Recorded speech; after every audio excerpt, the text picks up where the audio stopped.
Look at this. Check out where you're at. This is an amazing thing that we're able to put this together. Thank you all for joining us at the first virtual Vive Ecosystem Conference, the fourth actual Vive Ecosystem Conference ever.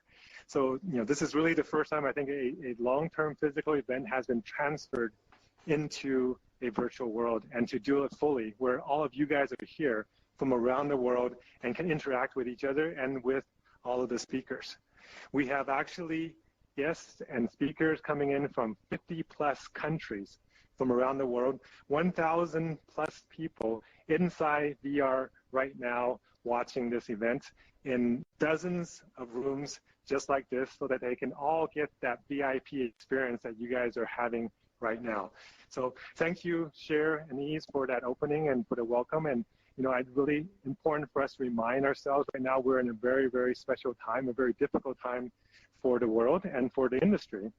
And hopefully by the end of this presentation, you'll get some more sense of where we're going, and hopefully a little bit more hope and sense of well-being, because I think things are not as bad as they sound or as they seem, and it will only get better. So, we are actually in an important time where we need to go beyond borders, go beyond boundaries. Right now, it's not about a country versus another country. It's not about trade wars. It's really about how we work together as an entire world, as a globe, to really try to make this issue go away and improve our lives going forward.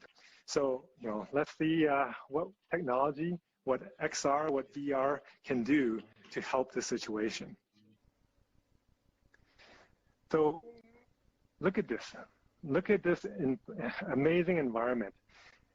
I really want to make sure I thank the Creative Labs team from HTC for making this possible, for making this amazing environment possible. I mean, there's just no way to have this kind of event in this kind of space in the real world, but we are doing it right now in VR. And thank you all for joining us. Thank you for all of the speakers that will be giving all of you an amazing talk today, that will be sharing their insights with you. Thank you to our sponsors who have made this possible because of their generosity. And also thank you to the Vive team that has spent months to put this event together. And lastly, I also wanted to thank the Engage team. Thank you, Dave and Chris and all of the folks there that has really supported us from a technical and a platform perspective to make this event possible. So I showed this photo, or the picture of this whale, because it was the picture I started with about 3 or 4 weeks ago at the Vive VR Educators Conference. And we've been planning this event to do a Vive Ecosystem Conference in VR for many months, but we weren't sure we could actually pull it off. But after joining that VR for Educators event and joining it inside the Engage system, I really had the confidence that the platforms are ready and we could actually deliver the type of experience that we are giving you today. So, in that conference, I said, VR has the ability to take every child on a field trip every day. Well, hopefully today, we're going to show you guys some interesting ways of delivering messages and take you guys on a field trip. There are other companies that talk about showing a whale coming out of a gymnasium. Well, why don't you look up right now? Look at that. How many whales do you see flying around in the sky? When you see that, you know we are in VR. So let's see what this rest of the presentation can bring for you. Now, these are pictures that you guys have seen for the last several weeks, maybe the last several months. For us, it's been the daily lives for the China team since essentially the middle of January. Everybody's been wearing masks. We've been living in a very different world, a different lifestyle. And I think because of that, we have maybe a little bit earlier appreciation for the types of changes this new lifestyle is going to do to society and to our daily life. This is something that I think is starting to hit a lot of the rest of the world, and we definitely like to share some of our ideas and insights that we've gotten from that experience. So these are pictures that you guys have probably seen way too many of, and you probably hope you never see them again. But what if you could see them in a different way? What if they come out in a 3D way? that really lets you understand and appreciate them. But don't worry, guys. These viruses aren't going to hurt you because we prepared. All of you guys have been now issued special protective gear. So, this is a very interesting type of experience that we can have because of platforms like this. And this is actually going to be how the future of conferences are going to be done. Look at what's been happening, right? Events are being canceled. People are starting to work from home. Schools are being closed so that kids have to be studying from home. This is starting to happen in the Western world over the last 3 weeks. But this is what's happening in China for the last 2 months. In fact, kids right now are still not back to school. They were supposed to go back in the beginning of February. They're still not back to school. And there's 200+ million students right now that will probably be out of working and learning and living from home from now until maybe the end of the school year. Because, just to make sure that this thing does not affect the children and the next generation. And because of that, it's actually changed the way that teaching is being done. Almost all kids right now, every kid right now, is using tele-learning, distance learning methods, and there's new tools being adopted. Same for schools. Same for work. Right now, for over a month, the entire Vive office was actually working remotely. We were all working through WeChat and Teams and other tools, and of course also through VR. Right? We are doing a massive experiment in China first, and now in the rest of the world, in terms of how to work remotely, working from home. This is going to be a new normal, and I really want to make sure that we understand the impact of these kind of changes. So going back earlier, I was talking about borders. So this is a picture of the 1918 flu and how it impacted the world. These are all the places that people did of that 33 million deaths. As you can see, there's really no borders. Every single country was impacted by that epidemic. It is by a lot of experts' predictions that this particular epidemic that we are suffering today will have wide-scale impact. Maybe not that many deaths, but in terms of reaching all of the world, all of the countries in the world, it is definitely something that is very possible. And, when you started looking at it from that perspective, we really need to think about how do we help each other? How do we work with each other? How do we continue to communicate with each other when we cannot be together physically? So I actually did a little bit of research on kind of the prior pandemics and what happened, and I've been reading a few books on it. This was a chart that originally came out I thought I would share with you guys. So, the bubonic plague, the Black Plague that everybody's very familiar with, that happened in the 1300s, that killed over 200 million people. Smallpox that really became rampant in the 1500s, that killed 50+ million people. And the Spanish, depending on who you ask, anywhere between 30 and 100 million people died because of the Spanish flu during the 1918-1919 period. Now, why did they spread? What happened? Essentially, at every one of these periods, there was a migration, a movement of people. Right? During the initial Black Plague, it was the Silk Road trade between the East and the West. And the movement of people between Europe and Asia and the Middle East, and bringing diseases that didn't exist in one area to the other. And as they mutated, they brought them back, and it created a lot of dangers that we had no immunity for. During the 1500s, the explorers that went to North and South America, essentially impacted and wiped out 80 to 90% of the local population because they were introducing new diseases that they had no immunity for. The World War I allowed soldiers to move, from places actually, even though it's called the Spanish flu, it actually started in the U.S. and it went to Europe because of the soldiers, because of World War I. What's happening now? What's having this drive for the coronavirus, the COVID-19, is because of travel, modern travel. And that's going to change because people are going to want to travel less.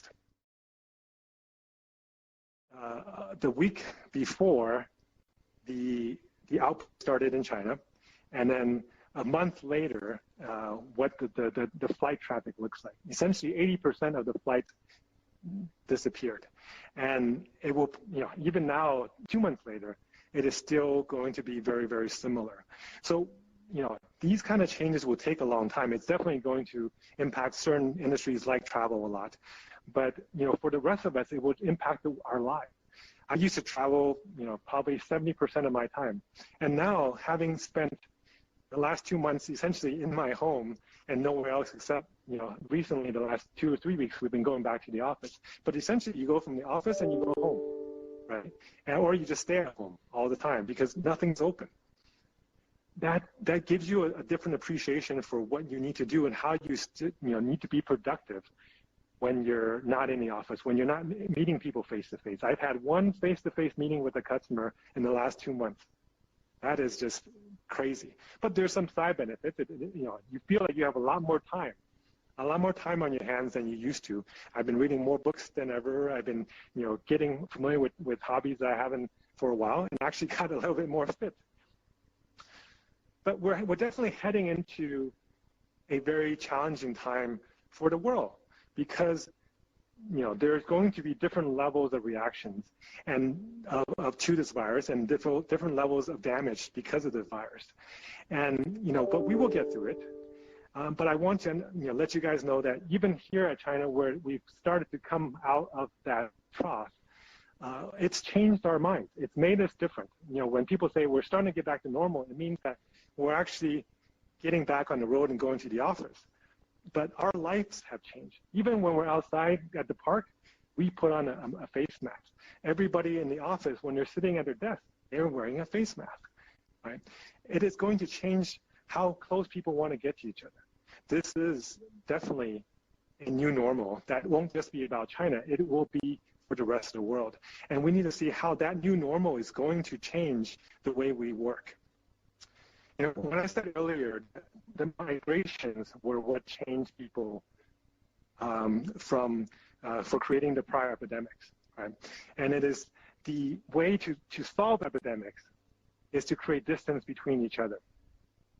Now, the one good news we have is that when we have physical distance with each other, VR actually can bring us closer together. Because in VR, no matter if we're thousands of miles apart, like all of us are right now, we can feel like we are in the same place. Right? That is a very special experience that isn't possible in any other medium. So to fight the epidemic, you create distance. To use VR, you remove distance. This is a very good balance. So what we're going to find is that there's going to be a migration the other way. Migrations created, physical, geographic migrations created the prior epidemics. But to solve these epidemics, I think people are now going to migrate in a different way. They're going to migrate into a virtual world. Right? This is what the future is going to look like, and it is going to change the way we live, the way we travel, the way we learn, the way we work. And there are some side benefits to that. So if you look at, this is a chart of the pollution levels, the nitrous dioxide in the entire China country about a week or a few weeks before the outbreak started, and then this is just a couple weeks ago in China. As you can see, the pollution has gone down, right? So there actually may be some side benefits that because we're commuting less, because we're flying less, because we're traveling less, because we're maybe making less, manufacturing less, that's going to help solve the other issue that the country or the world is facing, which is the climate issues, right? So maybe the two there might still be some silver lining to this particular crisis. Now, over the last 40, 50 years, the world has gone through a lot of technology cycles, and in every single cycle, we change what devices we interface with and how we interact with the world, right? The PCs, we gave ourselves the mouse and the keyboard. In the 90s, we had the internet that was created, and the link became the way we interacted and went around and found information. Mobile devices came in the 2000s and really became something that we are so dependent on today. In the mid I guess 2015, 2016, VR started coming into the daily lives of a lot of people. And that's when spatial computing and the idea of going beyond a flat surface started to come out. And now in the beginning of this new decade, the 2020s, we're going to be going into the XR era, right? The era where AR, VR, MR, all these various XRs are going to become coming together and converging, right?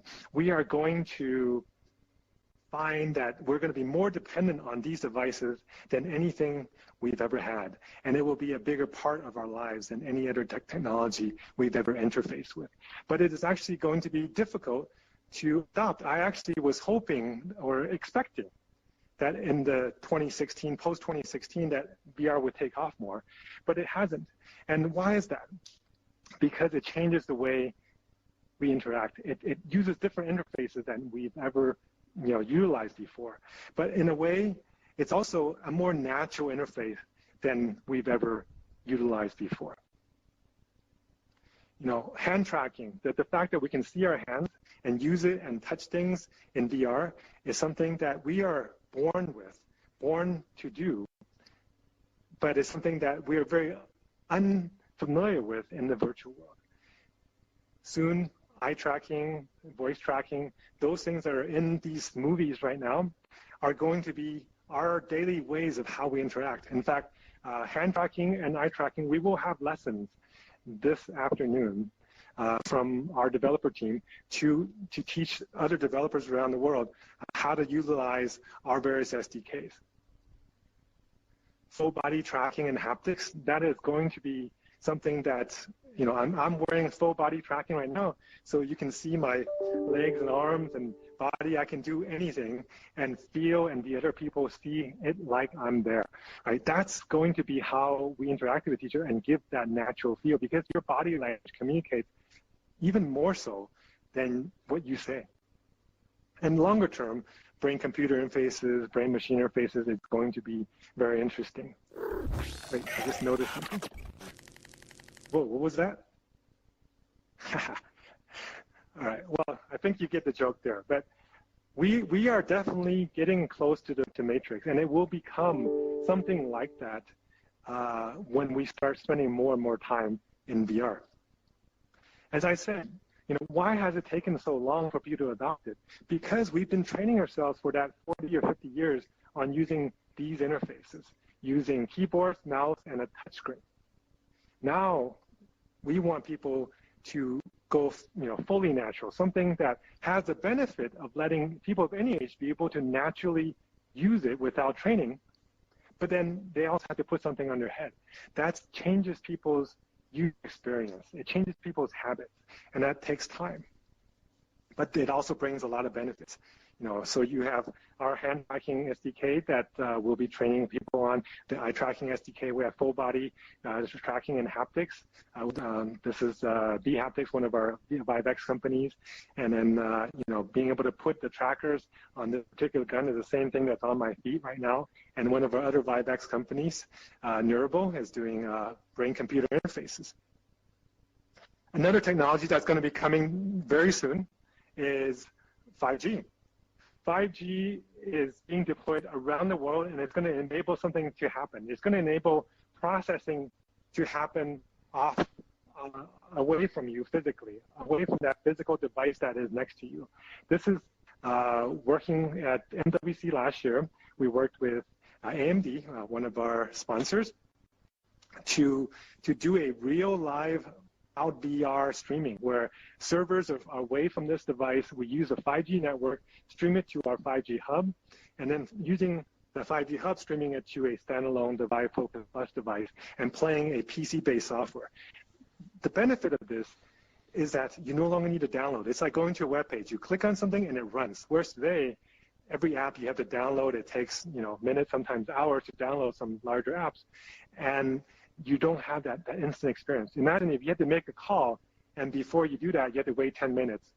How many calls would you be making, or how many web pages would you be going to? That is kind of the thing that we can remove by having a 5G cloud VR solution. So we've got some surprises later for you today related to barriers and 5G. So stay tuned for that. So how many people are familiar with this particular film clip? This is a clip that was taken in 1895, 220 something years ago. They made the movie screen. And this was what happened, right? They showed it to a crowd of people. And what was their reaction? Even though you see the quality of what's there, they felt like they were there, right? Now just imagine what's possible today with VR.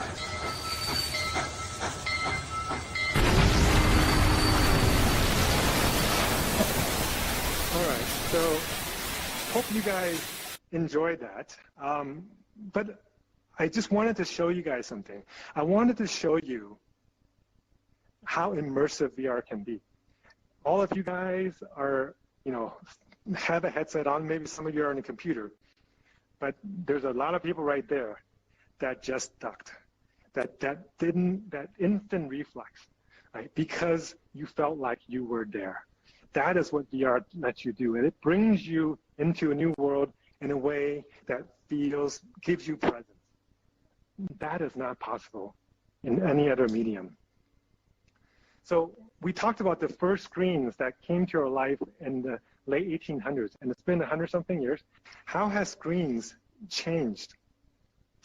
We've been adding screens every single few decades into our life, from the TVs, to the computers, to phones, to tablets, and then to the VR devices coming into our lives. Looking at this chart, you think, man, there's going to be a lot more screens coming into my life. I'm going to have 20, 30 screens. People used to talk about 3 screens, 4 screens. We have a lot of screens. But you know what? It's actually going to be the opposite, because over the next few decades, all of those screens are going to disappear. They're going to be replaced by a device that's on your head, because that device can make any screen you need. And it's going to get cheaper. It's going to get more high fidelity. At some point, we're going to have glasses-like devices, and then we're going to have contacts-like devices. In fact, here at CES, I tried one of the contact devices, and it works. It's still early. It's still monochrome, but it works. And it's like pretty amazing, So keep your imagination open, because all the things that we've been seeing in sci-fi movies are going to be real. And at some point, all of those screens will go away, because we're just going to have a direct connection to the brain. But one of the things that, I hear a lot of people debating, right? They're going to say, okay, I hear you, immersive is going to be important, but what's more important? You have people like Mark Andreessen who says, VR is going to be 1,000 times more important than AR. And then you have other people, a lot of press that's going the other way and saying, look, I can use AR on my phone. There's a lot more people using AR. That's the important thing. These two are having this virtual fight on a lot of the media. But I want to remind you that we don't need to, because these are actually not separate technologies. At some point, they will integrate. And you push a button, and it becomes translucent, or it becomes opaque, and you can travel between worlds, or you can see your existing world.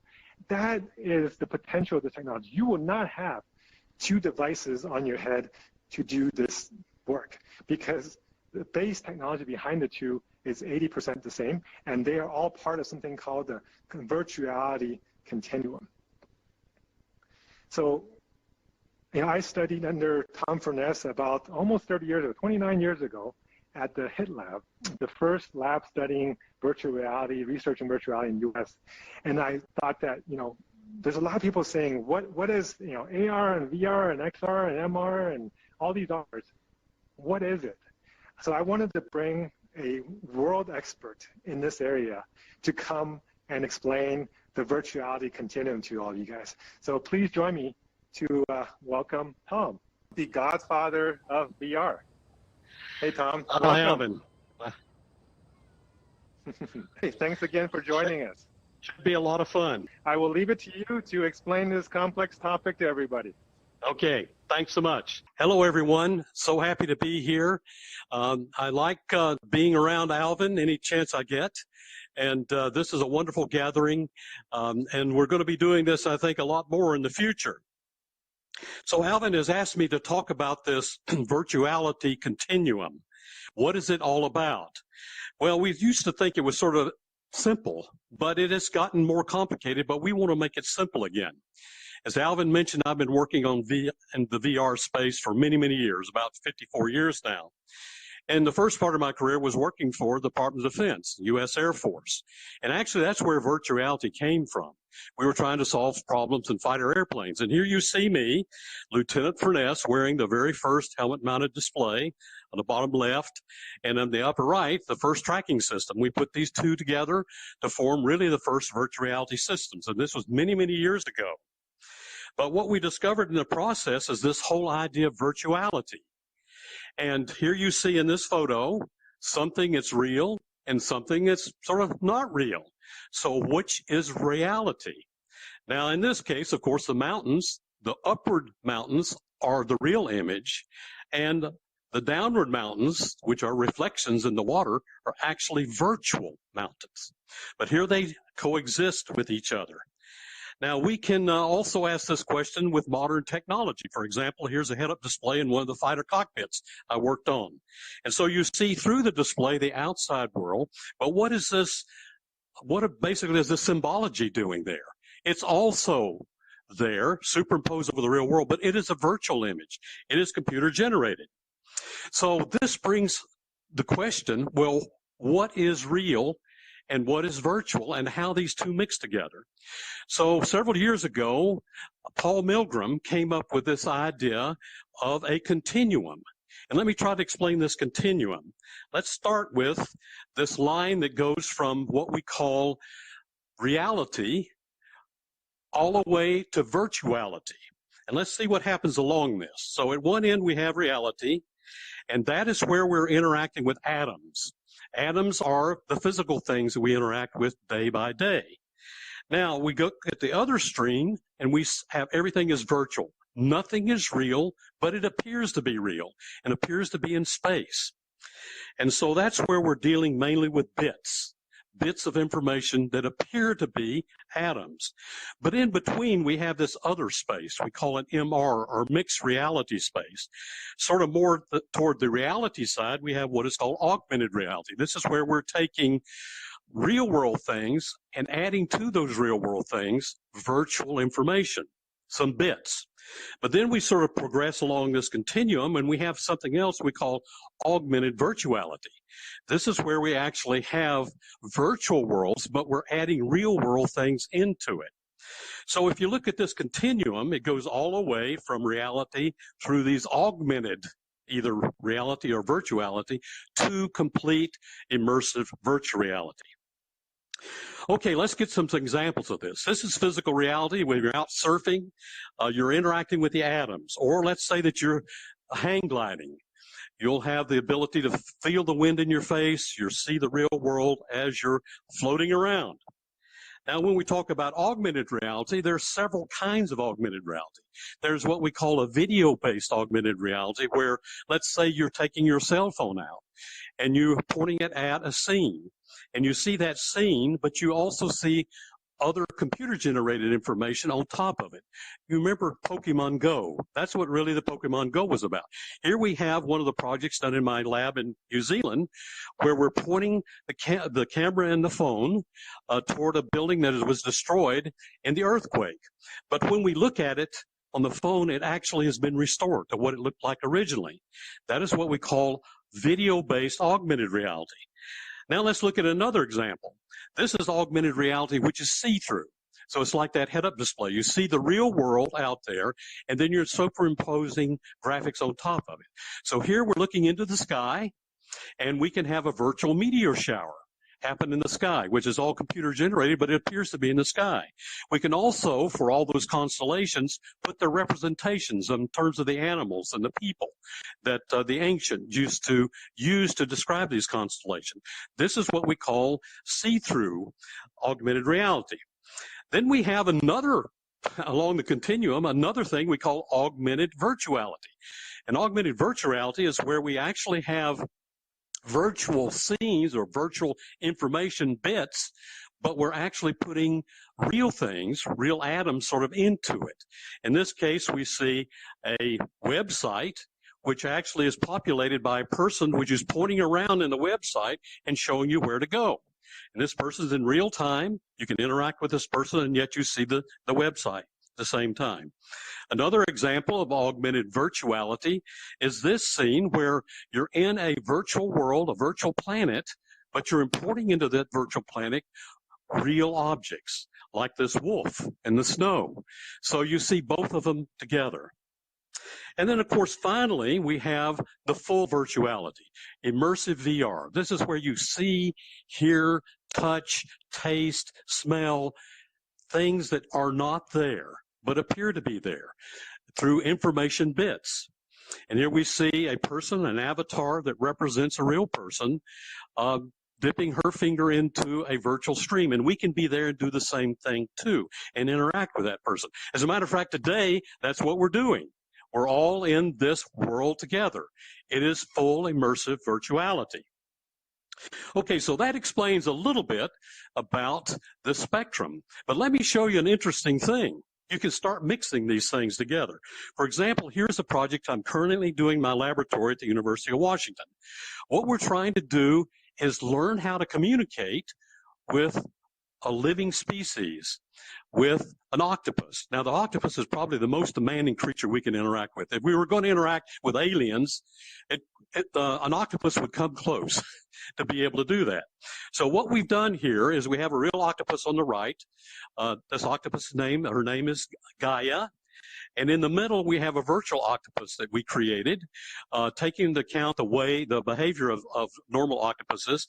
And then we actually inhabit this virtual octopus that we call Eleanor with ourselves. So we're looking through Eleanor's eyes. We're actually moving her arms as we move our arms and hands and fingers.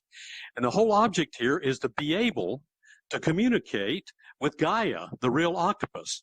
Now, the real octopus sees us as basically on a screen with parallax, so it appears to be 3D. We're looking through Gaia's eyes at the real image of Gaia, or looking through Eleanor's eyes at Gaia. And so we have this mixture of sort of all of these realities at one time. So that becomes complicated. What do you call it then?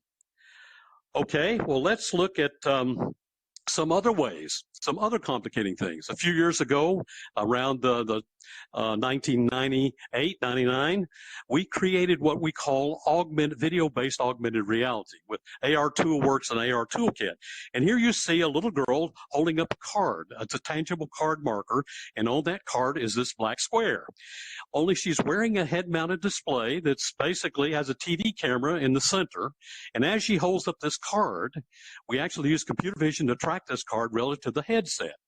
And so what she sees is the outside world through this TV camera, but when she looks at the card, she sees this three-dimensional object pasted on top of it. And as she moves the card around, that object stays with it. Now, this is what we call, again, video-based augmented reality. But what it does is give us what we call a magic book technology. Now, what I mean by the magic book, let's say that everyone's familiar with real books. That is physical reality. So let's say that you're reading a book about Cinderella and a castle. And so you're reading this book and you say, wow, this is really cool. But then you put on your headset, and when you do that, you have what is called augmented reality, video-based augmented reality. So as you're looking at the book, Cinderella's castle pops out of the book. So now you can look around to hold the book and move it around in different angles and look at Cinderella's castle. And you actually look through the window and you say, wow, there's some people inside. I want to go there. So what you do is you flip a switch, and guess what happens?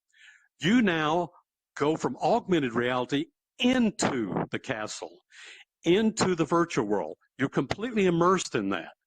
And so we've gone all the way from reality to augmented reality to virtuality. But there's one missing, and that is what we call augmented virtuality. So what happens is, here you see Cinderella's castle, you're immersed in that, but you meet me. I'm standing at the door, and I'm in real time, I'm a real person, but I'm in your augmented reality or virtual reality world. So here we have blended all of them through a spectrum. Now, it's interesting that in the early days, 1971 and earlier, as I was working on these head-mounted displays and tracking systems, we actually built this whole system, this concept, in 1971. Here you see what we call the Model 7A head-mounted display. It is a parabolic visor on which we project images from miniature cathode ray tubes. And what we do is change the transmission of the visor. So as we turn the visor dark, you have a virtual world. As we open up the visor so you can see through it, we have what is called augmented reality world. So it is changed all by what we see and how we can see through the visor or not see through the visor. And depending upon what we're trying to do, we can change the kind of images that you see. And we're certainly tracking these in three-dimensional space, as you see with the trackers on the side of the helmet. This was in 1971, and we were actually flying this in fighter airplanes. Now, what does this all mean? Well, it's confusing, isn't it? So it turns out our whole idea of the spectrum really is going to go away, because we're trying to work toward devices that do the whole thing. And here you see, for example, the new Vive Cosmos, which does it all. And oh, by the way, those helmets that I built early on cost about $1 million each. This now is much less than that, and becoming more and more affordable. So here we've gone first full circle. After 54 years, we're back again to one universal, wonderful device. Thank you very much. Hope this helped explain the virtuality continuum. Thank you. Well, thanks a lot, Tom. That was amazing that you can join us from exactly the other opposite side of the world. Right? So the last slide that Tom had is essentially that he wants to have a device that can do it all, right? And that is what HTC is trying to offer. You know, we have we were the first to come out with a 6 degrees of freedom, full 6 degrees of freedom on one device. We were the first to provide eye tracking directly integrated into a professional VR device. And we were the first to introduce an expandable VR XR device that allows you to add functionality without adding and changing the platform. Now, HTC has been innovating in VR since essentially 2015, when we came out with the first 6 soft devices that allowed for full room scale and allow you to see both your hands and your head and be able to move around in a large space. Before that, it wasn't possible. And that's what I know brought a lot of you guys into the industry. And we really appreciate the support that you've been giving us over the last several years. So a few months ago, we introduced the Cosmos series. And now we're actually adding more functionalities, because now you actually do have one device that can give you the ability to go across the entire ecosystem, the entire virtuality continuum. And you have one device that's expandable, it's great visuals, it's wireless, so you can actually not have something dangle behind you. And you can select whether you want lighthouse-based laser tracking or you want optical-based machine learning or machine vision tracking. And of course, you can always go back to reality by just flipping it up. So this is a very similar picture to what Tom just showed you a little bit ago. And everything from going from base reality all the way to the virtual reality or virtuality. And we have a device that really allows you to meet all of those areas, depending on how much of the virtuality you would like to be able to get access to. And if you ever want to go back to the real world, it's pretty darn easy. So in a few years, we're going to have our children learning physics this way, where they can have Einstein in front of them, at least virtually, and feeling like they are in the new world. And they can turn their existing physical space, scan it, and produce a different environment so they can learn and experience things without leaving their home. Right? That is what this technology is doing. We already are offering this SRWorks technology that does the scanning. In fact, here's a little demo that we put out, I think almost 2 years ago, maybe a little bit more, with our existing Vive Pro that allowed us to already do VR, AR in the same device. As you can see, you actually had occlusion of that board. You had the ability to sense the location of that fish where he used his hands to hit it, right? That technology is something that we actually have enabled from devices that we've had from day one. You can see this is a Vive Pro where the gentleman's looking at his hands. He's then able to be in his office, see his physical space, but then have a virtual object that he's interacting with and feel like he's able to change and alter that environment. It's going to be a little bit off because now, going back to something that we're hearing a lot about, here's a researcher, a virologist from the University of San Francisco who is using the MR capabilities of our Vive Pro to teach people about the SARS virus and about the coronavirus. Right? This is something that was just released a few days ago. It's helping somebody understand something that is quite complex. Now, beyond just doing fun things, we also need to go back to work, right? And Vive has provided and developed something called Vive Sync. Collaborative meeting application So I wanted that to allows let remote David teams to tell work you what together that's in all a shared about. space. So in Sync, we really wanted to focus on having a meaningful presence of our users. We do that in a number of ways. One is through our Avatar Creator app, where you can simply take a picture of yourself and it creates a 3D version of yourself. Two, we do it through our full body tracking. So when you're walking around or talking, we have full body presence and your body language is actually being communicated. And three, we actually track your eyes and lips. So when you're talking and looking around, people actually see where you're looking and your mouth matches. Vive Cosmos XR has high-quality, low-latency pass-through cameras built into the XR faceplate. It allows a near-complete pass-through field of view that utilizes the majority of the VR display to blend real-world and virtual content. For Sync, we can now have design reviews in the same location and then allow remote participants to still join us in our same environment. And if we ever want to switch to VR, we simply just open up a portal, step through, and then we can be fully enveloped by the content. That is going to be the future of how people work. In fact, that's a tool that our office used when we were working with each other to plan this event. So I think a few weeks ago, I had posted a picture of our team working in VR using the Sync to plan out the virtual Vive reality and Vive ecosystem conference. So here's a friend of mine, Tony from Italy. He's actually now being quarantined in Italy like everybody else over there. And he sent me a couple of videos I thought you guys would like to see. What can you do when you have the ability to blend the virtual world with the real world? You might actually have a new commerce model. You might see something on your screen and then be able to pull it out because you can sense what's physical and what's virtual, and then be able to have that 3D depth. Now, he said he's been staring out this window for the last couple of weeks and he's getting very bored, so he wanted to see something different. And this is what he did. You put on a headset, you scan the environment around you, and you can make that scene into anything you want it to be. So now you could be looking into space, you could be looking into a park, right? We could all have ocean shore views or park views. Whereas whatever you're looking at it today, you don't have to be stuck with that. Right? That actually changes our relationship with our home space. So I just have one piece of good news for everybody.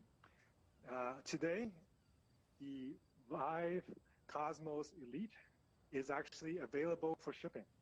So I know a lot of people have been waiting for a high-quality VR laser track device so that they can play some new games that are coming out. But today, you can start getting them. Anybody that pre-ordered, you should be getting them in the mail very soon. And if you haven't, this may be a good time to go and start visiting your retail stores or your online stores. And for all of the million plus Vive CE or Vive 1.0 users, we have a special product that's made just for you.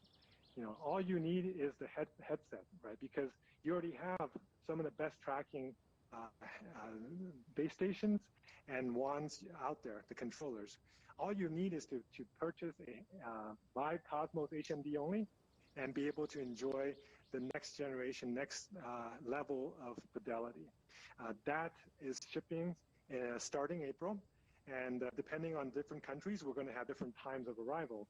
But we want to make sure that everybody knows that's an option that is coming. So thank you for being the early adopters for the original Vive.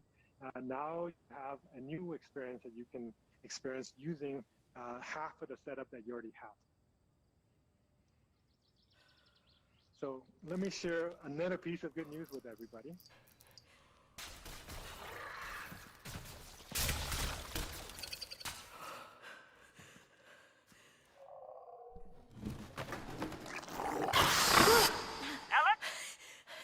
I'm here. So what's the plan? If we can get this weapon, what we're doing here could change things forever. There's no straight shot to the vault. I'm gonna head inside, find a way out. Got it. I'm with you every step of the way. You're gonna need a gun! Don't worry, it's unloaded. It's unloaded now!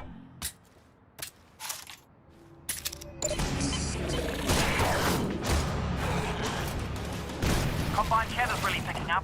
They know you're coming. You need to get out of here, now.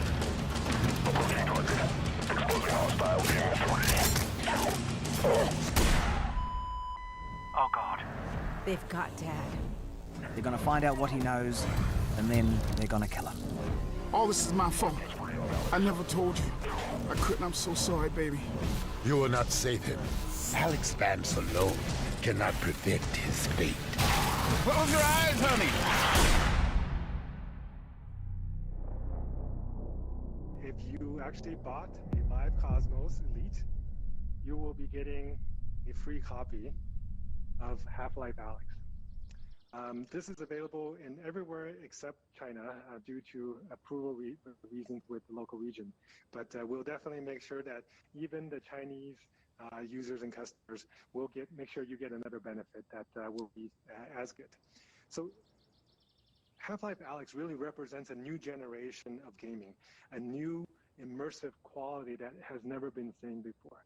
And we're hoping that this also inspires other developers to be able to create even more, even better, more immersive and longer content that will bring people in.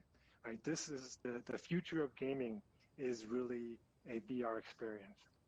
Okay, I know a lot of you guys know Vive for its hardware, but I also want to emphasize we also have one of the best content platforms out there with the Viveport.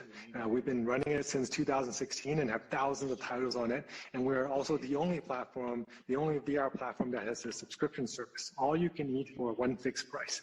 And the best part is it is a completely open platform, so you can support any of the devices that are shown below. And that means that you develop one time and then it works everywhere. Right? So I think that's something that a lot of developers out there, you guys would appreciate. And I also want to introduce you to Vive Wave. A lot of you are already our partners in developing these products and these software, but Vive Wave is our open standalone platform development kit and runtime, and that allows you to develop one time for one standalone, and then they also, again, runs on all of those devices. And we already have 6 or 7 different vendors that we're working with already. And today I wanted to add one more, which is the 3 Glasses product that have just recently launched. And I know some of you probably have seen the Vive Proton that we announced about a month ago, or showed off as a reveal for a future concept. And I want you to know that if you are developing on Vive Wave, it will work on that future product. So there is always, long-term use for anything you're developing. So we really welcome you to learn the Vive Wave development platform, which again is one of the sessions that will be taught in the afternoon today. So please do make that part of your schedule.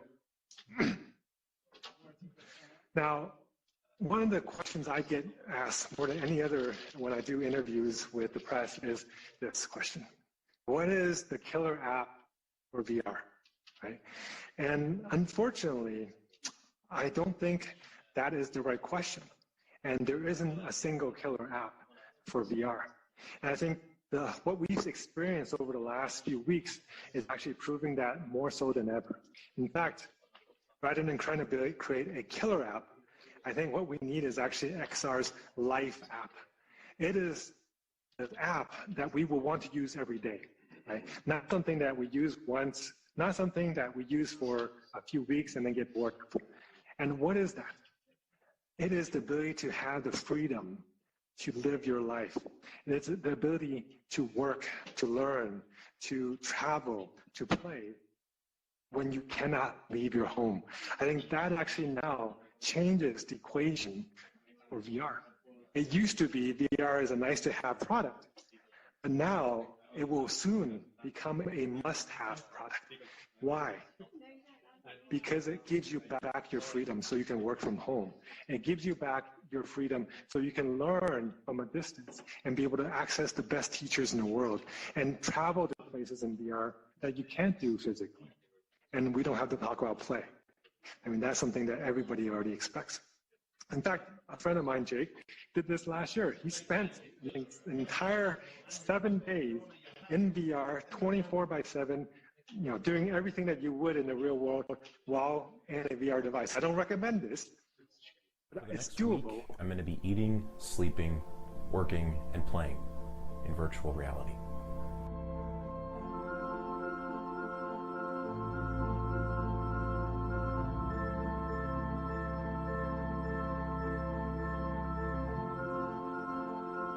And that to me is what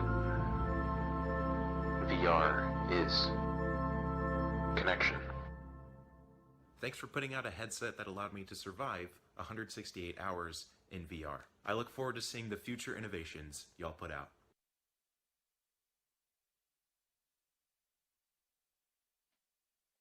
So as you can see, he actually survived and he enjoyed it, and he used a lot of different platforms and played a lot of content, both gaming and non-gaming, to pass that time. A lot of you guys were going to be spending a lot of time indoors, and this might be a good way for you to actually get fitter.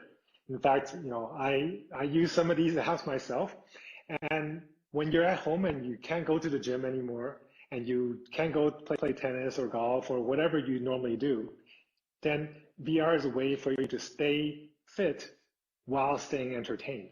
In fact, I have to tell you, I can report that I've lost 7 pounds in the last month and a half being quarantined in my home.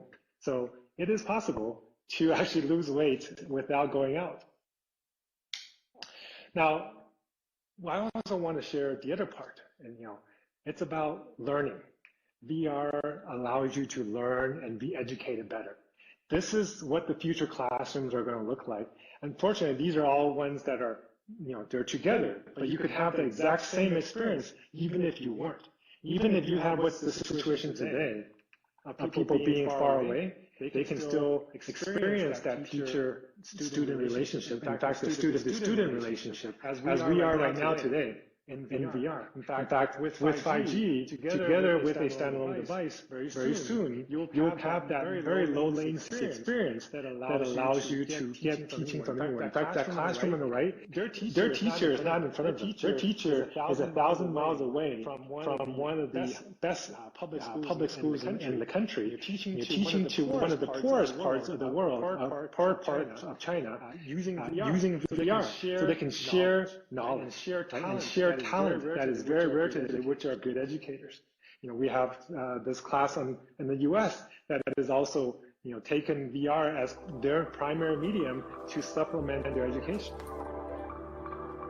Here's what we expect education will look like in the very near future for young people.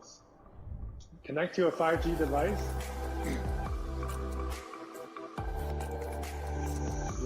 Scan your room, turn every part of your room into whatever screen you want. Kids will want to play games and entertain, of course. They can turn their room into a dungeon, bring in monsters and goblins.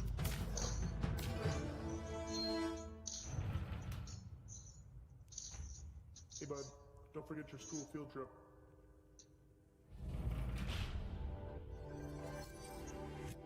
But as you can see, they don't have to leave the real world behind. By clicking a few buttons, they can now join the rest of their class on a VR field trip.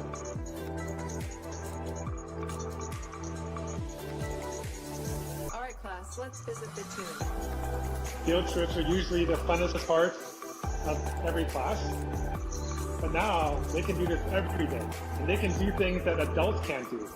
To go into an ancient tomb and explore it as if you were there. So that is the future of education. Now, educating isn't just about kids.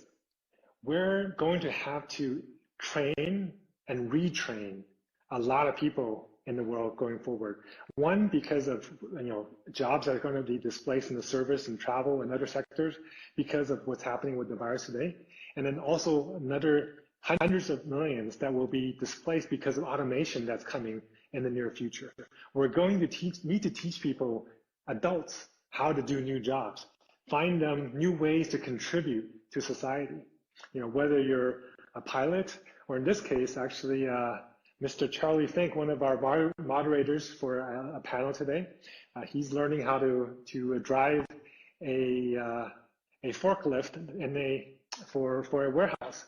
We have some of our McLaren Edition devices here being used in the largest driver training course or school in the world. They graduate over 200,000 drivers, and every one of them are using VR to train so that they can deal with situations that you cannot see in the real world. And of course, we have Rolls-Royce using it for their engine design and manufacturing. Now, beyond just training, just our daily work, these are actual pictures that I have experienced myself personally using VR to do. The left, I was telling you about, we use VR to do our planning for this meeting. A few weeks ago or a month ago, I used VR to present to educators that were across the world. I used VR to do an interview with a reporter that was also across the world. And one of our other panelists today from NVIDIA, they have this product called the holodeck that allows engineers to work together in high fidelity, real designs that are being designed for production. That level of quality and interacting with anybody around the world to do the design changes and the reviews. So I wanted to also share another good news with you guys. I know you spent the last hour or so in the Engage platform. I hope you enjoyed it. We've really enjoyed working with the Engage team. So I wanted to share the good news is that going forward, HTC Vive will be an official distributor for the Engage platform. Thank you. Thank you, Dave. You and your team are great. And in the China region, we will be the exclusive distributor and reseller. So if you guys are interested in having an event like what you're experiencing today, Engage and HTC is part of the solution you guys should definitely consider. So as you can see, HTC has put together a very full support system for the ecosystem. Just the things I talked about, the hardware side, the Vive port. We also actually have a Vive Arts program that has helped dozens, actually, of galleries and museums take their content into VR. We have a Vive Originals program that actually helps create original 3D and 360 videos. We have a Vive LAN program that helps the offline entertainment industry, location-based entertainment for VR to happen. Vive Studios, which has published dozens of high-quality content. Our ViveX program that has invested over 100 startups around the world that is helping make VR viable, right? Helping them when they need it most. And then earlier, Vive Wave, our platform, our software, our system to help standalone devices of any kind all have one compatible development system and be able to provide the best performance possible. So I want to end on our original topic, having a boundless future.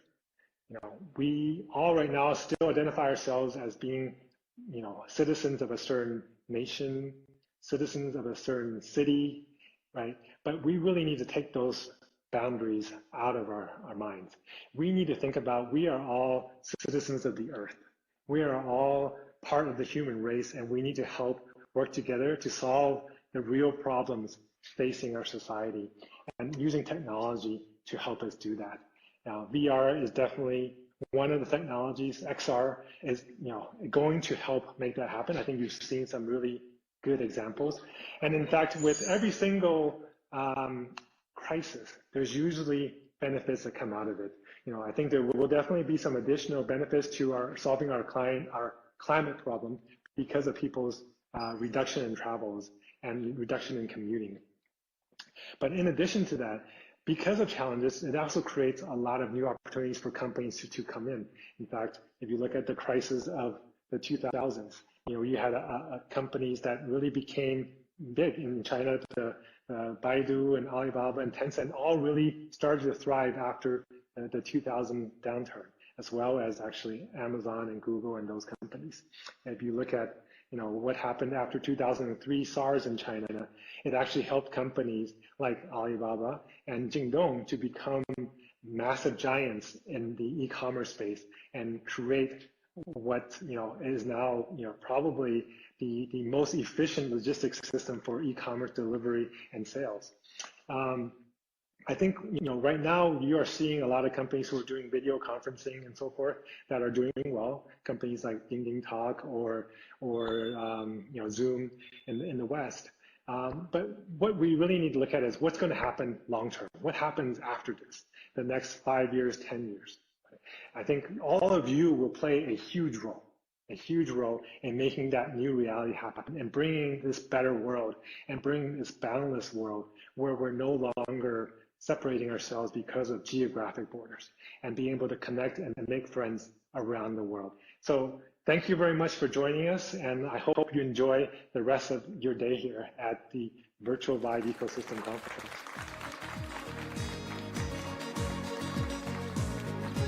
Hi everybody, it's a pleasure to be here at the Vive Ecosystem Conference, and a personal thank you to my dear friend Alvin for the invitation and for the work that he and HTC are doing to reinvent education. I named this talk "The Future is Faster Than You Think," which is my latest book, and really it's about education for the 21st century. My bias is that we are living during the most extraordinary time ever in human history. This is a time when each of us have access to more computational power, capital, knowledge than any time ever in human history, more than the heads of nations had just a couple of decades ago.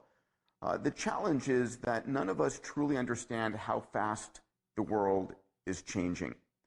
And the reason for that is that our brains, the 100 billion neurons in our brains, 100 trillion synaptic connections, evolved for a different world. They evolved for a world 100,000 years ago, 1 million years ago. Back then, on the savannas of Africa, nothing changed generation to generation, century to century, even millennium to millennium. Things were pretty much the same. But today, the world is very different. Today, the world is global and exponential. Something happens in the US or China, you know about it seconds later. Your computer's about it microseconds later. Things are not changing century to century or decade to decade. They're not even changing year to year. They're changing month to month. And if I were to graph that, it looks like this, right? This red line is all of us. It's our board members, it's our families, our students, our politicians, it's all of humanity. We have not had a hardware or a software upgrade in some 2 million years since the prefrontal cortex came into existence. But the technology that we're here talking about, computation, sensors, networks, AI, robotics, 3D printing, synthetic biology, augmented virtual reality, blockchain, those technologies are doubling in power on an 18 to 24 month cycle. And the difference between us linear thinking humans and this exponential growth in technology is either disruptive stress or disruptive opportunity, depending on your point of view. So let's dive into this a little bit more. We talk about exponentials. What is exponential even mean? What does it feel like? You know, I have two 8.5-year-old boys that I'm excited are becoming really enabled in the virtual world. And they're linear thinkers. We all are linear thinkers, right? In 30 linear steps, 1, 2, 3, 4, 5, I am 30 meters away, right? But in 30 exponential steps, like our computation is progressing, in 30 exponential steps, I'm not 30 meters away, I am 1 billion meters away. You know, double something 30 times, it's 1 billion times greater. Put differently, I've gone around the planet 26 times in the period of that 30 exponential growth. So there are many examples of how fast the world can change. One of my favorite ones is something I wrote about in my second book called Bold, and it's the story of Kodak. Most of us remember Kodak from our vacations, and in 1996, Kodak was at the top of its game, a $28 billion company, 140,000 employees. What most people don't know is that 20 years earlier, in Kodak's labs, a gentleman by the name of Stephen Sasson had come up with the digital camera. And that year, in 1975-76, he brought it into the boardroom and says, here it is, the future of Kodak. It takes 0.01 megapixel images in black and white on a tape drive. And of course, Kodak made a mistake. They didn't realize the potential of this. And they didn't jump on that exponential bandwagon. And a few decades later, Kodak was bankrupt, put out of business by the very technology that they had the first mover advantage on, that they had the patents on, but they thought of themselves being the paper and chemicals business rather than in the preservation of people's memories, which is what George Eastman, the founder of Kodak, had done. And this is one of the mistakes we all make, is what business are you truly in? And as we think about education, we're in the business of educating people the most efficient way, the most compelling way, and it's not just a Socratic sage on the stage. In the same year that Kodak went bankrupt, another company called Instagram was acquired by Facebook for $1 billion, but they only had 13 employees. And so this is what it looks like. People laughed at Facebook paying $1 billion for Instagram, but it's now worth $100 billion on Facebook's balance sheet, in that that's what you get when you are riding on top of an exponential growth curve.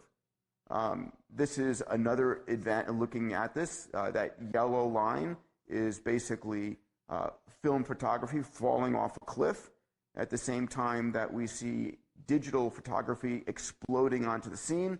I bet you there's a similar graph when we look at people going to libraries or people doing Google searches, right?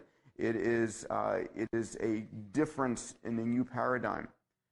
So what's driving all of this, and what I spend a lot of my time focusing on, is that faster, cheaper computers are the foundation upon which we're building things. It is ultimately more and more, faster and faster, more and more ubiquitous, cheaper and cheaper is going on.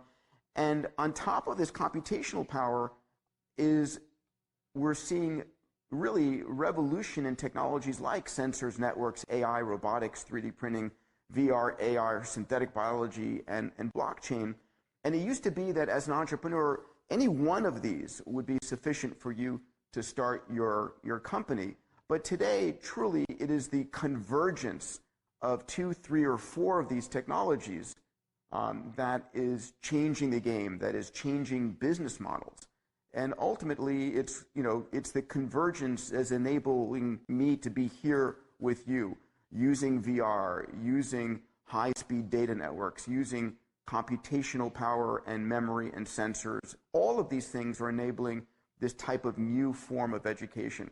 And so I, myself, and my venture fund, I have a $250 million venture fund called Bold Capital, we're always looking for where are we seeing converging technologies reinvent industries.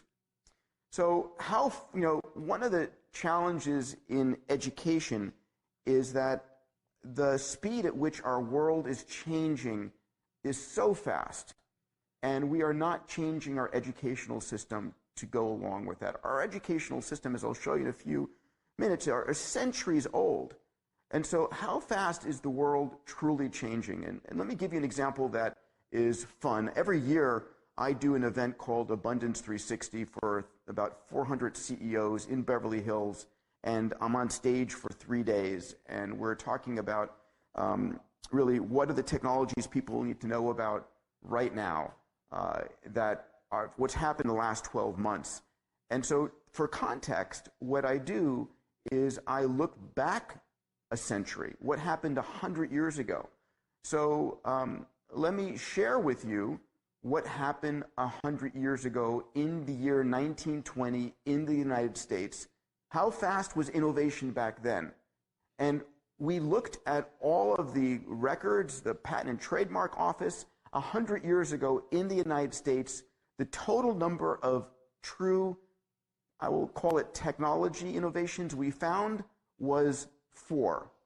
In the entire year 1920, we found 4 innovations. Let me share what those are, because they're pretty amazing in how simple they are. The first was in the year 1920, we saw the first commercial radio station come online. This is in Pittsburgh. It was broadcasting the results of the presidential election. So that was the first innovation in the year 1920. The second innovation, and I kid you not, was the creation of the handheld hairdryer. You can't make this stuff up. You know, the third innovation was the Band-Aid, came out from Johnson & Johnson. And the fourth innovation for the entire year of 1920 was the 3-lens traffic light. So I want you to think about those are the 4 innovations for the entire year of 1920. I would imagine there are these level of innovations that occur every second, you know, here in the year 2020. So we talk about education meeting our needs.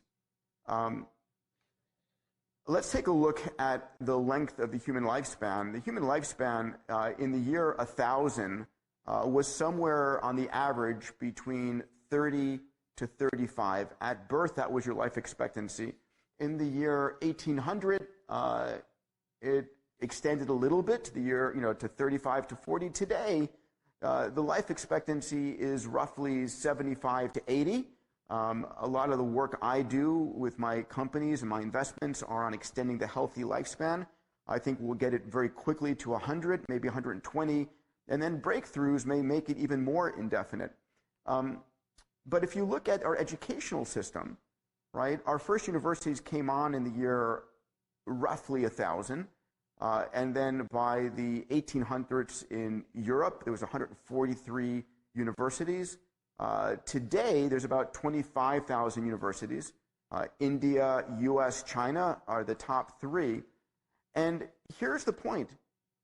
It used to be that you would go to university, you'd get 4 years of education, and those 4 years of education had to last you, in the year 1000 AD or 1800, had to last you, from age 22 to age 35 or 40. It had to last you 18 years before, on the average, you died. And of course, things didn't change very fast in the 1800s or 100 years ago. Today, tech is changing everything day to day. And so education cannot be a one and done anymore. It needs to be a continuous process. Rather than going to university or to high school, it needs to be a subscription. It needs to be a way of living, that we are educating ourselves constantly, all the time. So what's another meta trend going on right now is that we're about to connect the world. Obviously, the work that's going on through Huawei and through Qualcomm and others, we're about to deploy 5G across the globe. In addition to 5G, we have an explosion of satellite networks. We've got Starlink from SpaceX planning on the order of 12,000 to 42,000 satellites. OneWeb is planning 2,000 satellites. Kuiper from Jeff Bezos is launching 3,000 satellites. Apple announced their own satellite network. And that's just in the US. Of course, there are a number of satellite networks that are being planned out of Asia and the rest of the world. And so what that means is we used to have half the world connected. Back in the year 2018, about 3.8 billion people. And now we're going in the next 5 years to 8 billion people being connected, which means we're about to add an additional 4.2 billion minds into the global conversation, right? 4.2 billion new entrepreneurs, new people who need and have access to education. So what are these 4 billion minds going to create, discover, consume, desire, invent? And so I think about this, and I think about the need and the ability we have using converging exponential technologies to reinvent what we're doing. So how do we reinvent it? This is one example. I am actually physically at the X Prize in Culver City right now. The X Prize runs large-scale global competitions. And we ran a competition last year, well, actually over the last 5 years. It was awarded last year. We put up a $15 million purse that was funded by Elon Musk. It was also funded by Tony Robbins, the DeVos family, Scott Hassan, a few others.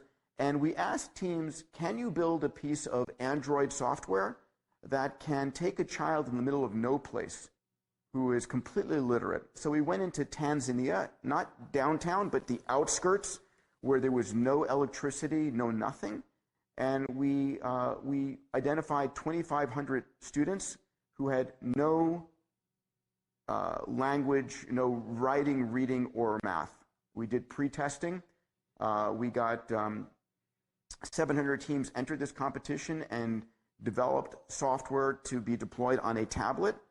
And then we gave the tablet with the finalist software to the children, and we studied before, during, and after. And it turned out that 1 hour of tablet use for the winning software was the equivalent of that child being in full-time school. And those children learned on their own without any adults, without any schools. And that's just one example. Clearly, the more powerful example is coming here before us with the use of virtual reality and augmented reality. And it's about the convergence of these technologies. So I'll just give you my favorite example of what I think the future of education is going to be. First of all, again, it is not something you do, between ages 5 and 18 or 5 and 22. It is a lifelong experience. And I imagine that if I want to learn, I'm Greek by origin. My parents grew up on a small island of Lesbos. But I can imagine if I want to go and learn about Plato in the future, rather than reading a book, that is, boring me, or listening to a lecture that's boring me, I'm going to put on my headset and we'll get to a point where the resolution to the visual cortex is on the order of what, my eyes can give me. But I put on my headset, all of a sudden I'm in ancient Greece. And when I, want to read about or learn about Plato, I look over there, and there's a guy in a white toga on a piece of marble. And I walk over to that person who is, a little bubble over his head says, it's Plato, and I introduce myself.